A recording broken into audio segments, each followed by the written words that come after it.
नमस्कार दोस्तों, मैं हूं विवेक प्रजापति और आप सभी को अपने इस यूट्यूब चैनल पर स्वागत करता हूं। दोस्तों, आज की क्लास जो होने वाली है स्टॉक मार्केट के डिमांड एंड सप्लाई का सीक्रेट हम सीखने वाले हैं कि मार्केट में ये कैसे काम करती है। हम कैसे समझ सकते हैं कि डिमांड जोन है या फिर सप्लाई जोन है। तो चलिए फटाफट क्लास को कंटिन्यू करते हैं और वीडियो में नए हैं तो लाइक करें, शेयर करें अपने दोस्तों के साथ और चैनल को सब्सक्राइब कर लें। तो क्लास को कंटिन्यू करते हैं, चलिए क्लास में चलते हैं।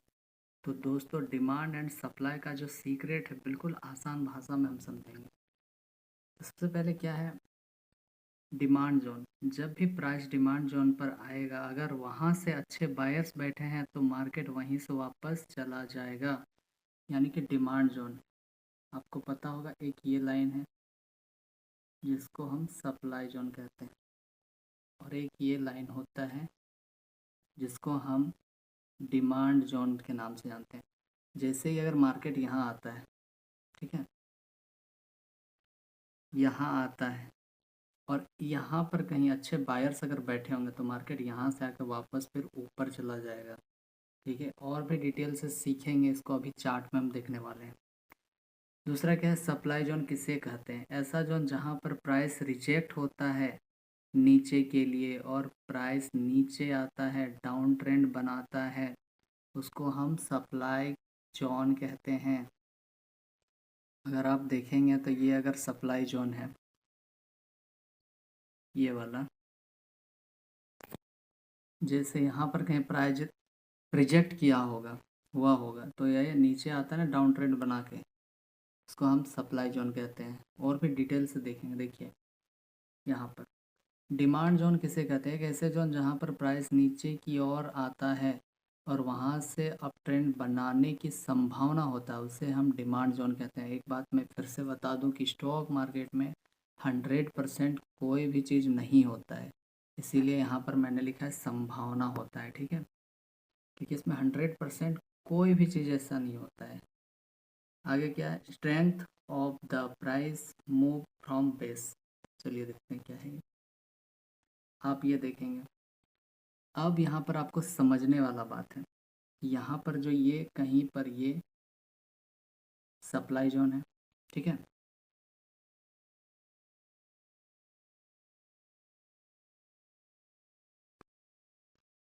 आप अगर आप ध्यान से समझेंगे तो यहाँ पर देखिए तीन बड़ी बड़ी कैंडल है ना, तीन कैंडल बना के मार्केट कहाँ तक तय किया, यहाँ तक आ गया। इसको आने में सिर्फ तीन कैंडल ही ज़रूरत पड़ा है। क्यों? क्योंकि ये यहाँ पर जो सेलर थे वो काफ़ी मजबूत हैं। ये जो सेलर है काफ़ी मजबूत है। तो एक बात आप ध्यान देंगे कि ये वाला जो है ना, ये मान लीजिए ये लाइन नीचे आई है, ये तीन कैंडल बना के, तो जब भी ऐसा मिलता है तो यहाँ से मार्केट की चढ़ने की संभावना 2 से 3 बार होता है, यानी कि एक बार फिर आएगा यहाँ पर, फिर वापस से आएगा, एक बार फिर आ सकता है, ऐसा ये मानते हैं। क्योंकि अगर इस तरह का आपको कैंडल नज़र आता है मार्केट में तो आप समझ जाएंगे कि इसमें जो सेलर है वो काफ़ी मजबूत है। दूसरा क्या है, दूसरा बार जब आया तो मार्केट आप ध्यान से देखेंगे यहाँ पर 1 2 3 4 5, यहाँ की दूरी तय करने में इसको 5 कैंडल की ज़रूरत पड़ी है। मतलब कहीं ना कहीं अब यहाँ पर सेलर धीरे धीरे जो है कमज़ोर होने लगे हैं। क्योंकि जब हमने देखा कि 3 कैंडल बना के डायरेक्ट नीचे आया मार्केट में, पर वही चीज़ अब क्या है कि उनको 5 कैंडल बनाने की ज़रूरत पड़ी है नीचे आने के लिए। तो यहाँ पर आप एक बार और ऊपर के लिए ट्रेड ले सकते हैं। कब लेंगे? जब आपको कोई कैंडलस्टिक पैटर्न मिलता है तो। अगला क्या है, वीक, जिसको हम कहते हैं कमज़ोर। 1 2 3 4 5, ठीक है, यहाँ पर 1 2 और होना चाहिए, 6 7 होना चाहिए। यानी कि जितना आप आसान भाषा में समझेंगे कि अगर जितना लेट मार्केट यहाँ आने में लगाता है, जितना लेट वो उसको नीचे आने में लगता है, उतना धीरे धीरे वो कमज़ोर होता रहता है, कमज़ोर होता जाता है। ठीक है, तो यहाँ पर हम ट्रेड कभी भी ऊपर के लिए नहीं लेंगे, क्योंकि हो सकता है यहाँ के बाद मार्केट इस तरह से ब्रेक डाउन हो सकता है। तो जस्ट इसका अपोजिट क्या होता है, ये जो हमने देखा अभी, तो ये सप्लाई जोन में था। ठीक है, अब हम इसका जस्ट अपोजिट डिमांड जोन में देखेंगे। इतना समझ में आया? चलिए आगे देखते हैं।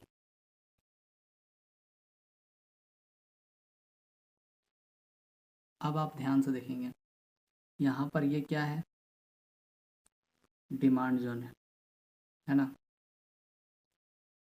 अब ये यहाँ से स्टार्ट, ठीक है, 1 2 3 कैंडल बना जाता है, ऊपर जाता है, इसको 3 कैंडल लगे ऊपर बनने में, उसी को 1 2 3 4 5 6 लग रहा है ना, यहाँ पर 6 कैंडल लगता है इसको ऊपर पहुँचने में मार्केट में। मतलब ये धीरे धीरे कहीं ना कहीं कमज़ोर पड़ने लगा है।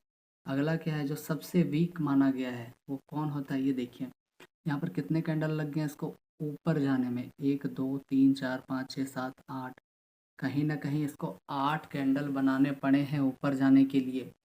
मतलब यहाँ पर जो बायर्स थे, अब वो धीरे धीरे क्या हो रहे हैं, मजबूती था वो धीरे धीरे कम पड़ रहा है। मतलब इसमें सेलर कहीं ना कहीं आ गए हैं।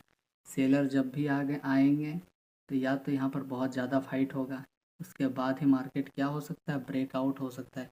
लेकिन एक बात आप ध्यान रखेंगे कि ब्रेकआउट और ब्रेकडाउन 80% फेल हो जाते हैं, ठीक है। 20% ही स्टॉक मार्केट में ऐसा माना गया है, 20 से 30% ही जो स्टॉक मार्केट में ब्रेकडाउन और ब्रेकआउट रियल होते हैं।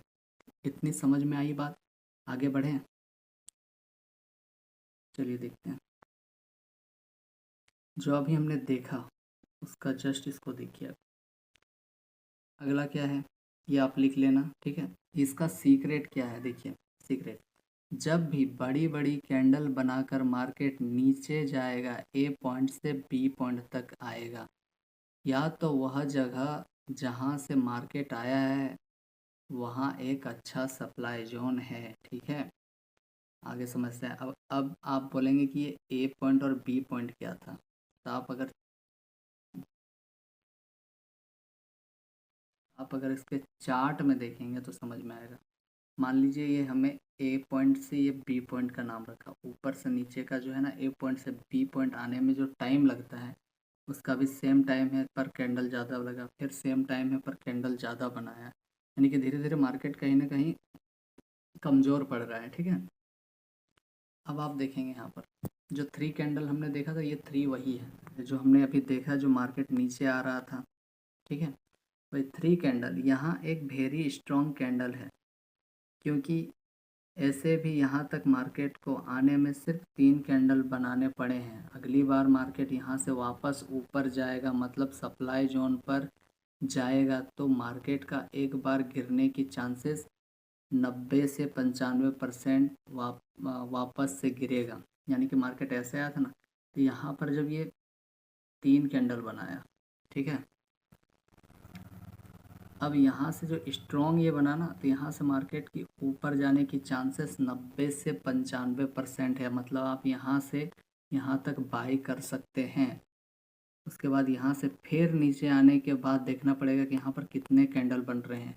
अगर फिर से 3 से 4 कैंडल बनाता है तो फिर से एक बार मार्केट ऊपर जाने की संभावना होती है, ठीक है। क्लियर है। अब आप देखेंगे स्ट्रॉन्ग, अगर 4 कैंडल बनाकर मार्केट वापस से ऊपर जाता है तब गिरने की चांसेस 50 से 60% होती है। यानी कि अभी हमने देखा कि यहाँ पर 3 कैंडल बनाए, एक और बनाएगा 4। जब इतना टाइम यहाँ 4 या 5 कैंडल बनाता है तो यहाँ से ऊपर जाने की जो संभावना है अब क्या है, 50 से 60% है। मतलब ये जा भी सकता है या हो सकता है इतना ऊपर ना जाए, यहीं से गिर जाए। इसीलिए धीरे धीरे जो मार्केट जितना कैंडल बना के जितना टाइम लगता है, उतना देर में आने के बाद टाइम को देखना पड़ता है कि कितना टाइम लगा इसको आने में, और इससे पहले वाला जो 3 कैंडल या 4 कैंडल स्ट्रॉन्ग कैंडल बने थे उसको नीचे आने में कितना टाइम लगा था। अगर आप देखेंगे कि 4 से 5 कैंडल उतना ही टाइम में नीचे आता है, तो यहाँ से ऊपर जाने की संभावना कितना से 50 से 60% ही होती है, ठीक है। ये सब आप लिख लें कॉपी में। और वीक किसको कहते हैं, जो सबसे कमज़ोर। ये अगला क्या है, वीक कैंडल, यानी कि सबसे कमज़ोर। यदि मार्केट बहुत टाइम लगा रहा है नीचे आने में तो वहाँ एक वीक कैंडल है, ठीक है, वहाँ मतलब एक कमज़ोर कैंडल बना रहा है।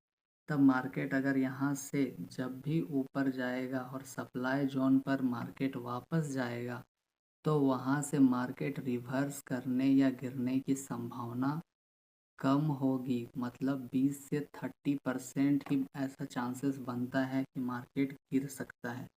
जैसे अभी देखा कि ऐसे करके 3 कैंडल बनाया था, तो यहाँ पर चढ़ने के बाद फिर गिरने की चांसेस थी। लेकिन अगर यहीं पर 1 2 3 4 5 6 7 8 10 कैंडल बनाने के बाद ऊपर यदि जा रहा है, तो यहाँ से गिरने की संभावना 20 से 30% ही माना जाता है। क्योंकि हो सकता है अगर ये ना गिरकर यहाँ से ऊपर जाके ब्रेकआउट कर सकता है मार्केट। ठीक है, ये बहुत ही सीक्रेट क्लास है दोस्तों। ये सब आपको पेड कोर्सेज में मिलेंगे, लेकिन मैं फ्री बता रहा हूँ। तो प्लीज़ यार लाइक करो, शेयर करो अपने दोस्तों के साथ और चैनल को सब्सक्राइब कर लें। इसका सीक्रेट हम कैसे जानेंगे? यहाँ पर आप लोग वेट कर सकते हैं। कब? यहाँ पर आप जो मार्केट चढ़ रहा है तो आप यहाँ पर वेट कर सकते हैं ब्रेकआउट का या ब्रेकआउट का, क्योंकि मार्केट का गिरने का संभावना कम होती है।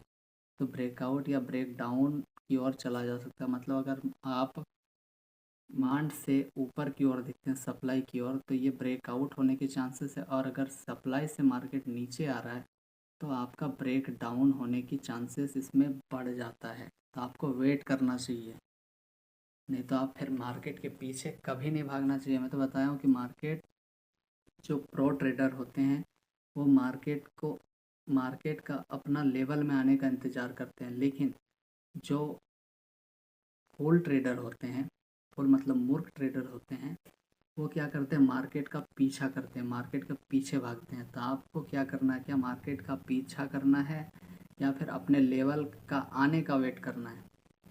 फटाफट से कमेंट करके बताओ। अगला देखते हैं,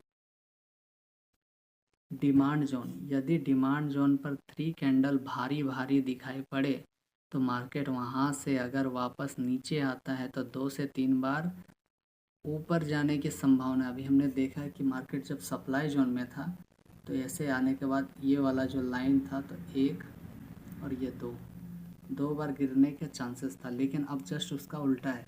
मार्केट अगर ऐसे करके जा रहा है तो यहाँ से मार्केट का गिरने का जो चांस है वो एक यहाँ पर एक यहाँ पर गिरने का चांसेस है, जो 2 से 3 बार हो जाता है। तो अगर आप समझना चाहेंगे तो बिल्कुल आसान है, बहुत डिफ़िकल्ट नहीं है। जो आपने अभी सप्लाई जोन में पढ़ा ना, जस्ट उसका अपोजिट ये है डिमांड जोन। इसमें कुछ भी चेंजेस नहीं आपको मिलेंगे।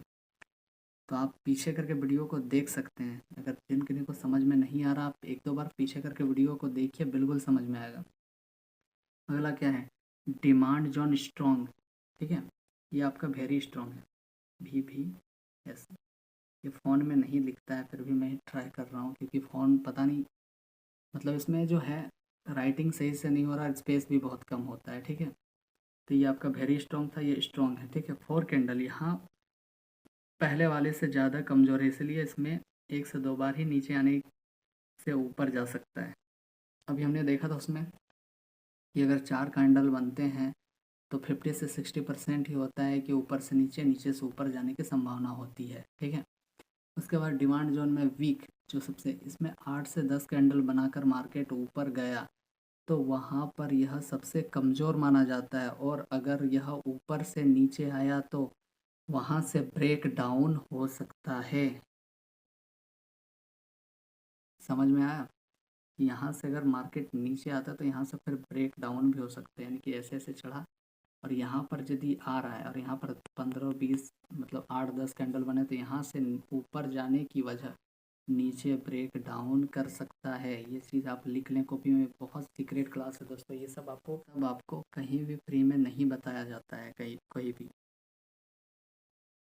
ये सीक्रेट क्लास है दोस्तों, ये सब आप अपने कॉपी में नोट डाउन कर लें। जब मैं लिखने को तैयार हूँ तो आप तो लिखने में क्या हो रहा है लिख लें, और हमेशा नोट्स को पढ़ते रहें, क्योंकि ये स्पेशल क्लास है। और दूसरी बात, ये डिमांड एंड सप्लाई का सीक्रेट क्लास है। ये सब आपको बहुत कम देखने को मिलेगा, लेकिन मेरे पास, मुझे पता था तो मैं आपको बता दिया कि कैसे क्या होता है। और भी हम सीखेंगे कि डिमांड एंड सप्लाई में और भी बेसिक लेवल में हम सीखने वाले हैं। तो अगली क्लास वो आने वाली है।